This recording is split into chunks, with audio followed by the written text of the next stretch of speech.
At 25, Pat Buckley has completed both school and certificates in agriculture. Now he has his hands full working 2 farms, one owned by the New South Wales Department of Primary Industries, the other by his family. I guess I was really born into cows, and from when I was, from as far back as I can remember, and I was leading cows and doing any sort of cow work, and during high school and primary school I used to go to the sale yards and sort of help out there and play around with cattle and that sort of stuff, and I kind of knew halfway through year 11 that farming is what I wanted to do. He's an example of how farming used to work. Children of farmers would grow up and run the family business.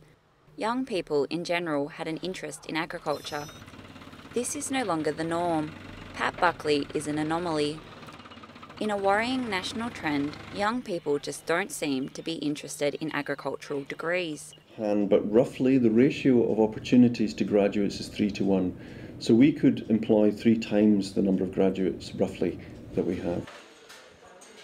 According to the Australian Council of Deans of Agriculture, Australian universities are producing at best 700 graduates a year, but there are jobs for more than 4,000. What are the effects of not having enough graduates to fulfil the jobs that are available?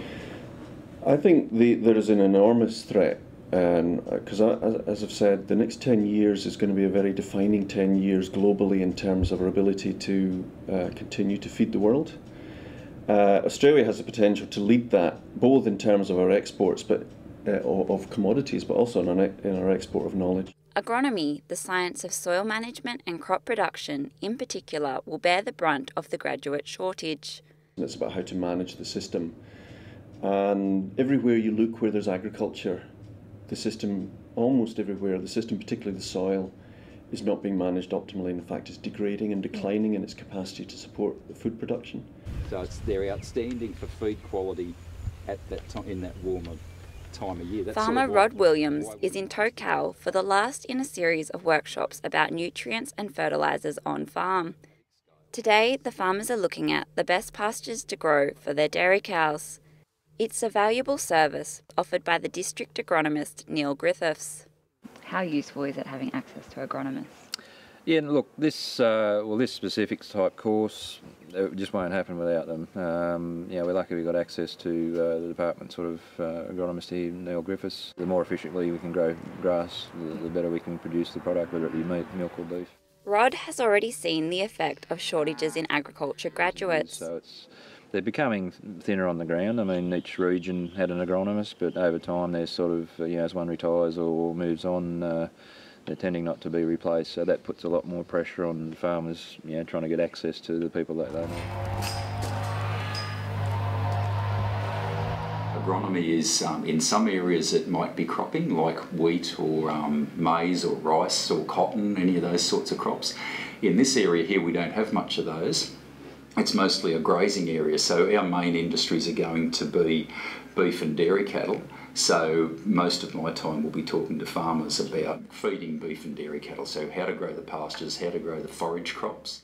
Neil is worried about agronomy's future, having already seen some of the consequences of a lack of agriculture graduates going into the field. You can't just assume that you're going to be able to get the people with the skills that you need if you do have a job that needs doing. And so if we haven't got the people to fill those roles, first of all, we're going to be much slower adopting the new technology. That puts us at a disadvantage to other producers around in Australia and around the world, but also we're not developing that new information, the new innovations that are going to make our farmers more productive, more profitable, more sustainable. So why aren't agriculture degrees attracting students? Part of why they don't is through the drought particularly, it was very difficult, and I know a lot of farmers who have actively tried to get their kids to go into other professions. They might go to uni, but rather than studying agriculture, they're studying other things where they're going to potentially make more money. Angela Dennett is doing her PhD on improving alternative grains for bread making after completing a Bachelor of Science in Agriculture.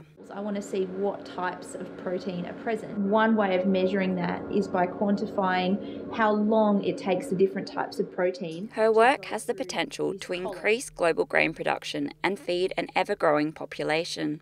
While agriculture is highly innovative, Professor John Crawford says potential students just don't see it so. I think people just think that somehow an agriculture degree is somehow a low status degree, that it doesn't offer opportunities, and somehow it's for people that aren't that smart. You know, I've got a PhD in astrophysics, right? And I've worked with some very smart people. Challenges we face in agriculture are at least, if not more, challenging and intellectually challenging than any of these deep philosophical areas of science. Dr. Cameron Archer is the director of Tocal Agriculture Centre. He's also the chairman of the Primary Industries Education Foundation, whose recent survey found a quarter of school children thought yogurt was a plant product. So there's a fundamental lack of knowledge about food and food production, but also the image of agriculture in terms of being progressive and advanced is lacking in 50% of those responded. He says we need to address the graduate shortage by educating primary school children. Because we believe that students in primary schools get a better idea of farming and food and fibre production, they'll then be more receptive to looking at it as a career when they get older. As for Pat Buckley, he's hoping to expand the family farm.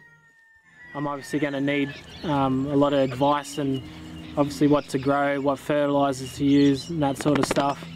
And then also just advice on sort of bigger cow management, bigger herd management and all that sort of stuff. And you really need people to give you that advice.